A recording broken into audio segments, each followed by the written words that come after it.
सीधी में हुए पेशाब कांड में हर दिन कुछ ना कुछ देखने को मिल रहा है। अब सीधी के बीजेपी के जिला महामंत्री विवेक कोल ने पार्टी से इस्तीफा दे दिया। उन्होंने प्रदेश अध्यक्ष वीडी शर्मा को अपना इस्तीफा सौंपते हुए सीधी विधायक केदारनाथ शुक्ला पर कई गंभीर आरोप लगाए हैं। साथ ही इस्तीफे में आदिवासियों पर हो रहे अत्याचारों को जिक्र भी किया है।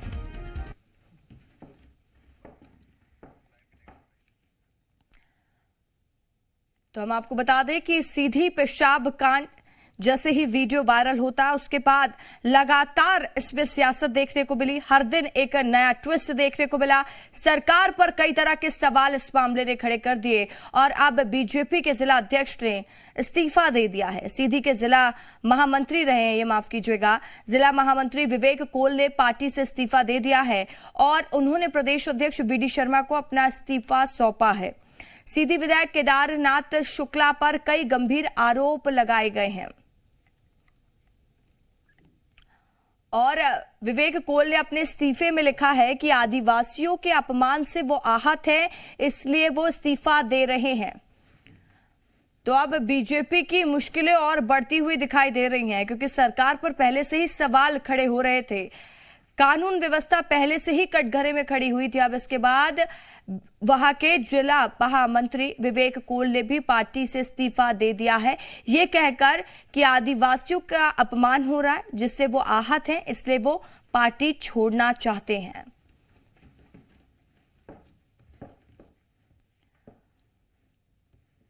तो जिला महामंत्री हैं विवेक कोल सीधी के, जिन्होंने इस्तीफा दे दिया इस पूरे मामले के बाद और वो अत्याचार की घटनाओं से नाराज होकर उन्होंने इस्तीफा दिया है। सीधी पेशाब कांड में हर दिन एक नया मोड़ सामने आ रहा है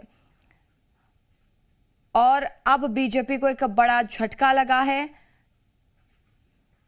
इस साल मध्य प्रदेश में विधानसभा चुनाव होने हैं और उस दौरान आदिवासियों पर इस तरह की बर्बरता जब सरकार तमाम कोशिश कर रही है आदिवासी वर्ग को साधने के लिए। तो हमारे साथ जी मीडिया संवाददाता प्रिया पांडे भोपाल से लाइव जुड़ चुकी हैं ज्यादा जानकारी के साथ।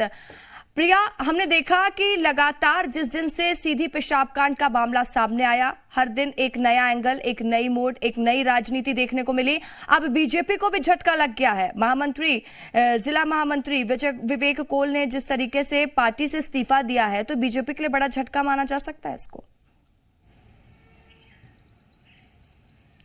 देखिए, बिल्कुल चुनावी साल है और ऐसे में बीजेपी और राज्य सरकार ये प्रयास कर रही है कि तमाम जो आदिवासी वर्ग है वो उनके साथ हो, लेकिन सीधी पेशाब कांड कहीं ना कहीं राज्य सरकार को बैकफुट पर लाकर खड़ा कर दिया है और यही वजह है कि अथक प्रयास राज्य सरकार के द्वारा और जो बीजेपी है उसके द्वारा, संगठन और सरकार दोनों की ओर से किया जा रहा है, लेकिन कोई बड़ा फल मिलता नजर नहीं आ रहा है। विवेक कोल बड़े आदिवासी चेहरा माने जाते थे उस क्षेत्र के, उन्होंने अपने पद से इस्तीफा दे दिया और जब इस्तीफा दिया तो उसमें साफ जिक्र किया कि आदिवासियों पर जिस तरह से घटनाएं हो रहे हैं उससे मन बड़ा व्यथित है और इसलिए अपने पद से इस्तीफा दे रहा हूं।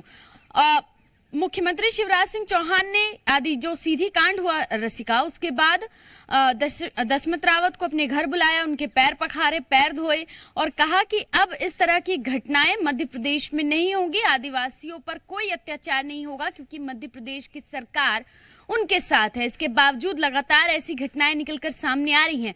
पैर तो धो दिए लेकिन पेशाब कांड का दाग मध्य प्रदेश की सरकार के ऊपर से धुल नहीं पा रहा है और यही वजह है कि अब बीजेपी के नेता भी उनका साथ छोड़ते नजर आ रहे हैं। चुनावी साल है, ऐसे में आदिवासियों को साधने की जुगत बीजेपी की अब उल्टी पड़ती नजर आ रही है। कहीं ना कहीं ये प्रयास लगातार बीजेपी कर रही थी कि ज्यादा से ज्यादा जो आदिवासी हैं उनको अपने साथ लेकर चला जाए, लेकिन अब बीजेपी के ही आदिवासी चेहरे उनके साथ नजर नहीं आ रहे हैं।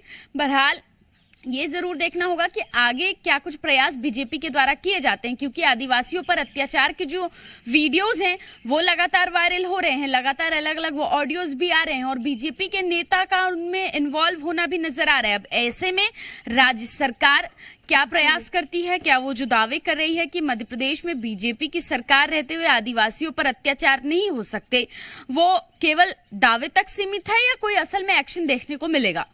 ठीक है प्रिया, तमाम जानकारी के लिए बहुत बहुत शुक्रिया आपका।